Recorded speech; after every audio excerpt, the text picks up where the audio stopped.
Livro de Gênesis, capítulo 3.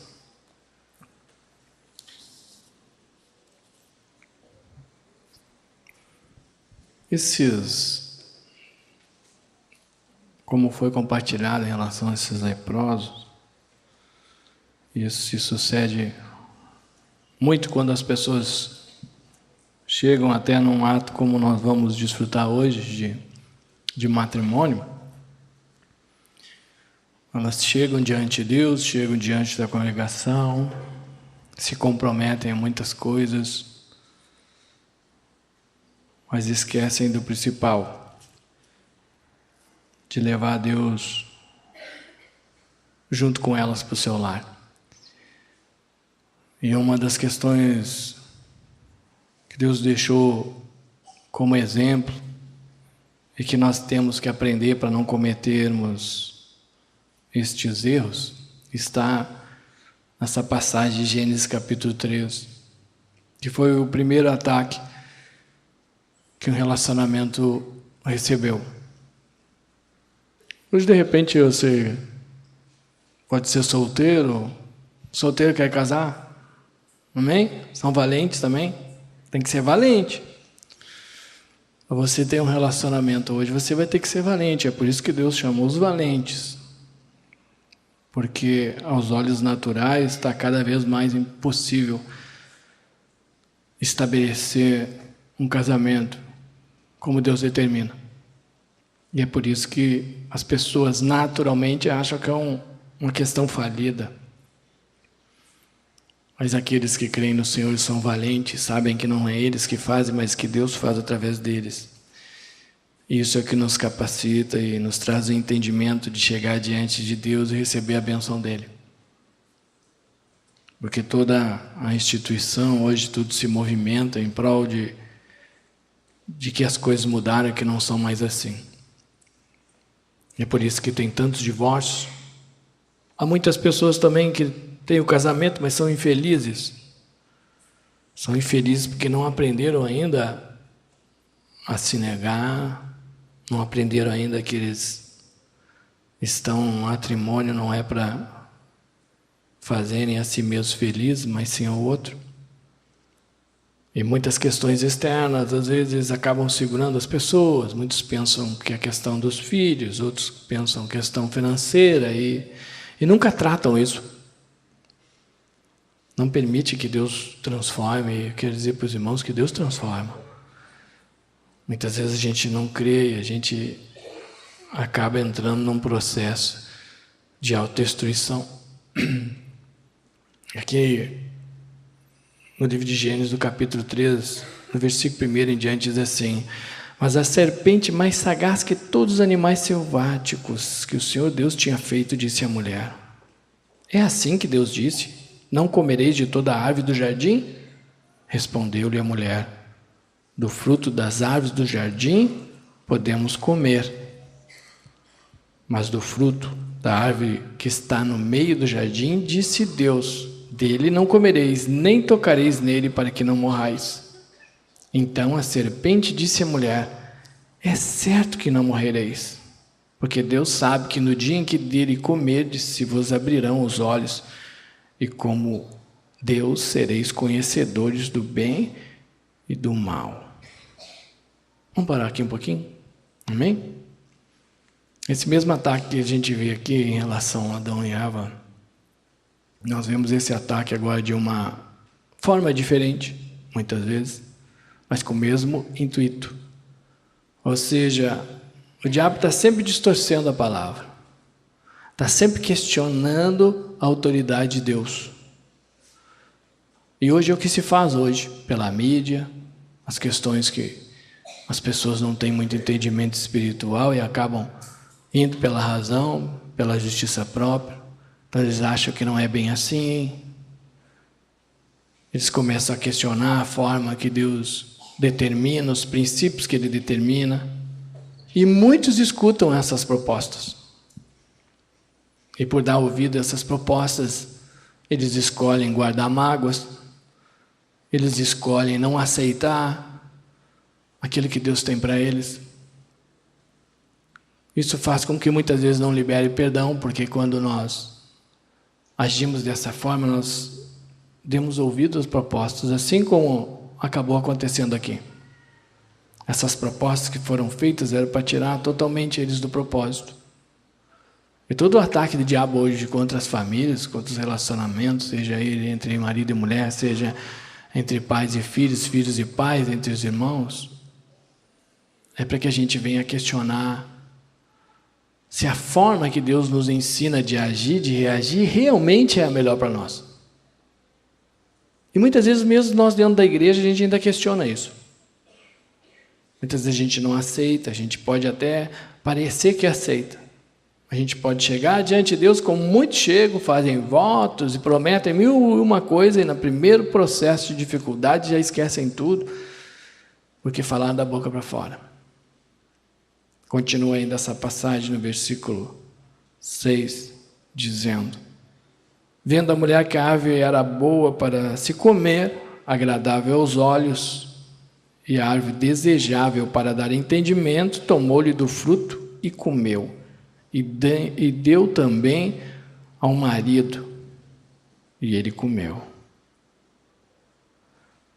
Você vê que é uma questão interessante isso, porque você vai ver que sempre quando você erra, se você não tem entendimento de Deus, você leva esse erro para o outro.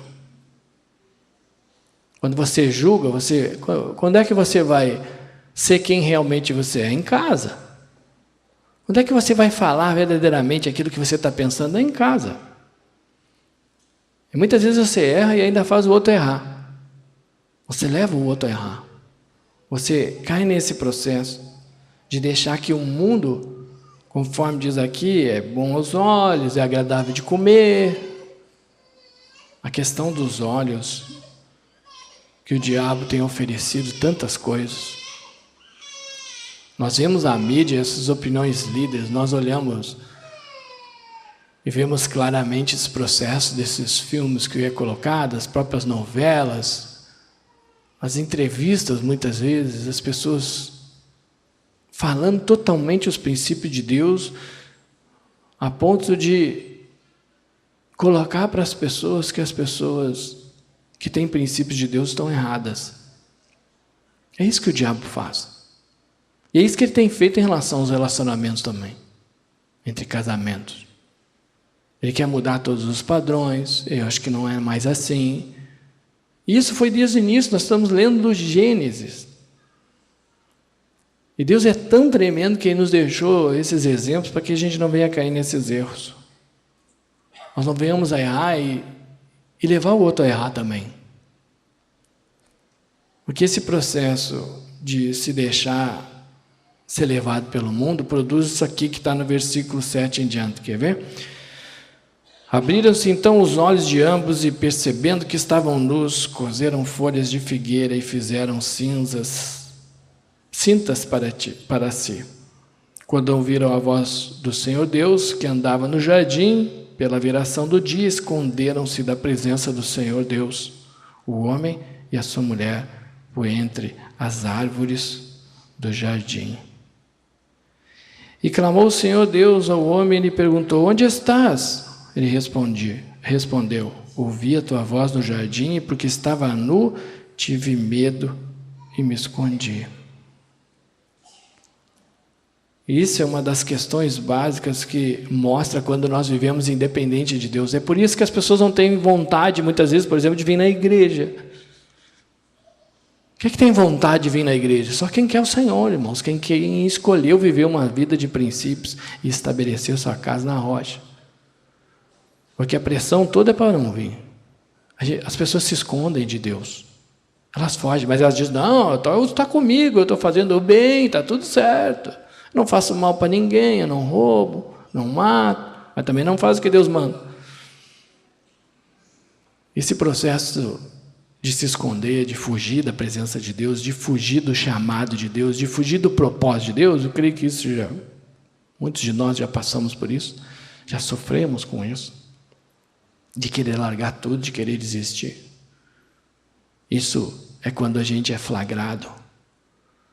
E ali aparece verdadeiramente quem está comandando a nossa alma, nossos pensamentos, nossas vontades, nossas emoções. A gente tem um mal-estar e dá vontade de se esconder. Não quero mais ir na igreja, não quero mais ver ninguém, não quero mais nada, não quero ouvir. E esse mal, esse ataque do inimigo acontece hoje ainda. Porque isso é tudo um processo que vem para que eu e você não venhamos a obedecer o que Deus determina. E toda essa dúvida, esse avanço, esse ataque que o diabo tem feito, assim como fez aqui em Gênesis, faz até hoje, é para nos tirar do propósito de Deus. E Deus tem um propósito na tua vida e na minha, irmãos, e esse propósito é algo maravilhoso. A Bíblia diz que nem olhos viram, nem ouvidos ouviram, nem subiu o coração de homem algum aquilo que Ele tem preparado. E um dos maiores enganos hoje é as pessoas sentem e acham que sentir é algo de Deus. Eu senti isso, eu senti aquilo. Cuidado, Jeremias 17:9 diz: enganoso é o coração mais do que todas as coisas, e extremamente corrupto. Pare de seguir os sentimentos e siga Jesus. Pare de seguir conceitos e doutrinas que não procedem do que a Bíblia diz. Isso acaba nos afastando de Deus.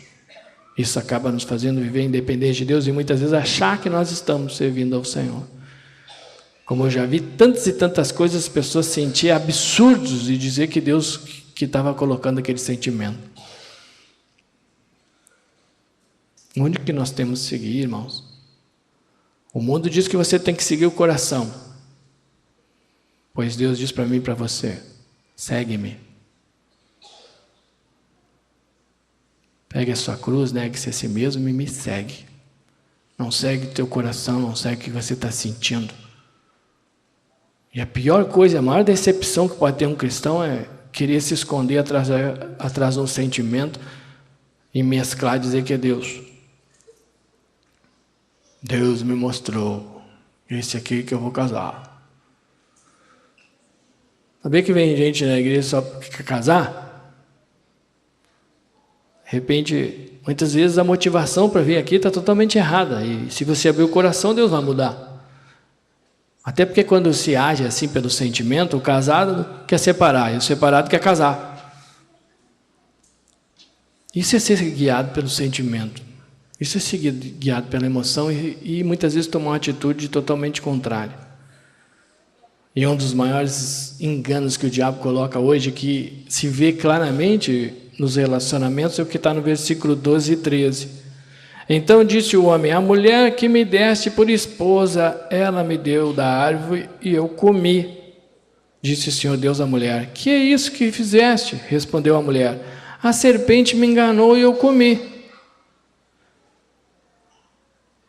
Gente, isso é uma questão básica de ataque, de afronta, que nós não podemos dar vazão para o diabo para nós errarmos.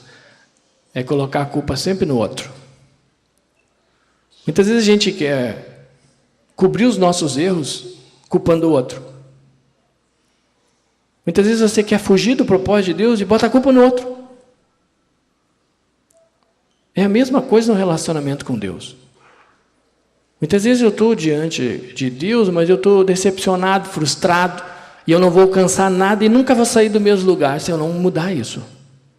Eu vou ficar choramingando a vida toda, eu vou ficar murmurando, eu vou ficar dizendo que Deus não me dá isso, Deus não fez aquilo, Deus não fez aquele outro, e na verdade eu nunca vou agradecer como foi dito hoje. A transformação começa pelo agradecimento daquilo que você tem, e não pelo questionamento do que não tem. A glorificação do nome do Senhor sempre é pela sustentação que Deus nos dá. Mas o diabo entra na mente e começa a falar, que nem ele falou aqui. Ele começa a botar dúvida e você começa a ser um escravo do diabo. E aquilo fica impedindo você de avançar e de se libertar dessas coisas. Tanto individualmente como num relacionamento entre marido e esposa. E é por isso que Deus nos chamou, irmãos, para que nós venhamos a ser verdadeiramente livres de todas essas coisas. Deus nos deixou esses exemplos para que a gente não venha cair na mesma. E hoje nós temos 2 valentes. Tem 2 valentes hoje aqui. Assim como eu e você também somos. E de repente não chegou a tua hora ainda de de tomar uma atitude, porque quando você chega diante de Deus para receber a bênção de Deus num relacionamento, você simplesmente está dizendo: Deus, eu preciso de Ti. Até porque o nome é matrimônio, não é bimbônio. É um relacionamento entre três e a gente diz: Senhor, eu preciso de Ti. Eu preciso que Tu me capacite para mim não cair nesses mesmos erros. Eu preciso que Tu me mostre onde o inimigo ataca e como ele faz para que eu não venha a cair nesse engodo, nesse engano. E eu creio, irmãos, que essa bênção que esses abençoados aqui vão receber, a Aline e o Eduardo, eles vão dispensar essa bênção para mim e para você também. Amém? Ah, mas eu não sou casado ainda. Mas não importa, você já vai recebendo a bênção para quando for não ter que passar o mesmo processo de que muitos têm, de aprender com os próprios erros. E nós podemos desfrutar da sabedoria de Deus e aprender com o erro dos outros. A partir do momento que você lê a Bíblia, você vê os erros e você não comete. Isso é uma glória de Deus e a misericórdia dele. Vamos colocar em pé? Pode ser? Amém? Vou convidar os levitas a passar aqui. E nós vamos passar para a bênção desses amadinhos.